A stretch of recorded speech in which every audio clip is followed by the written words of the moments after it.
You're watching Fox 10 Arizona Morning. All right. Okay, let me see.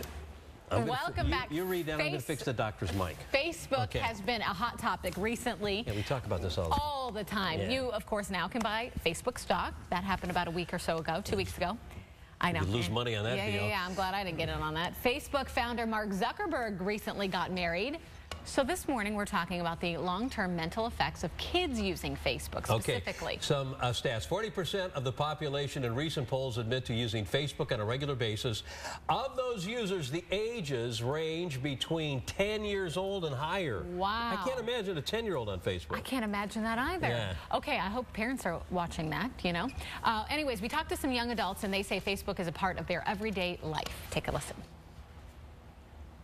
No? Last year, I started checking it more, like multiple times a day, especially at work and for personal use. I check it every day, sometimes more than others, or if I don't go on, usually I'll check it on my phone. All right, psychiatrist Dr. Michael Yasinski with Yasinski Psychiatry is here. And so you've kind of looked into this, right? Yeah, I've been seeing it a lot over the last year, and it just kind of fascinated me how this has kind of become the new addiction that no one really wants to admit is a problem, but it's clear that the problem's increasing. Fascinating. We know people use it often and more these days than when it first came about. But there's some studies actually out there that show that it activates the same sort of part of the brain that drugs do when you do drugs. Really? Right, exactly. So it's really no different than any drug in terms of how it acts on the brain.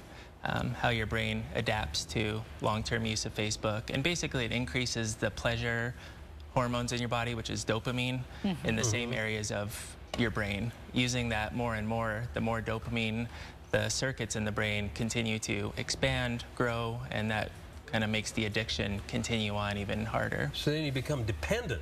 Exactly. Upon being on Facebook. Right. Where does the pleasure come from? From the act of communicating or getting a response, a reaction to things you say? Yeah, actually all of that.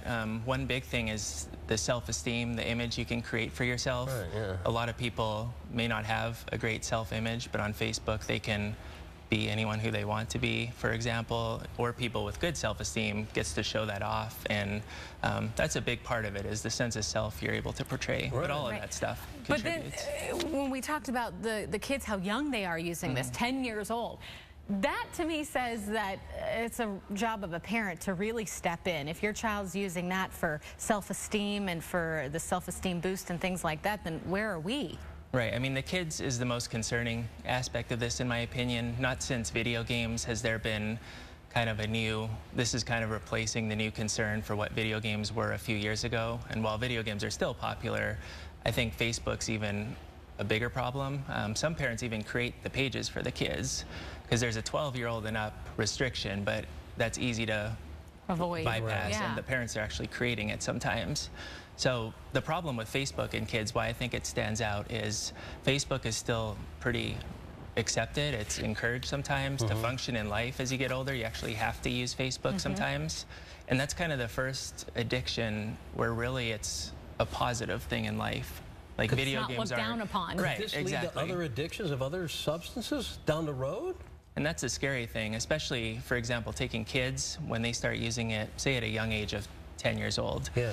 Imagine how quickly they learn other skills. That same reasoning applies to the addiction, is their brain circuits develop much more quickly, and that addiction causes them to be at risk for drugs, alcohol, gambling. So kids are a real concerning part of this. Okay. Interesting. Well, we could spend a lot more time talking about this. We have to wrap. So your practice is here in the Valley, Dr. Michael Yasinski, and you do house calls. Exactly. Yeah.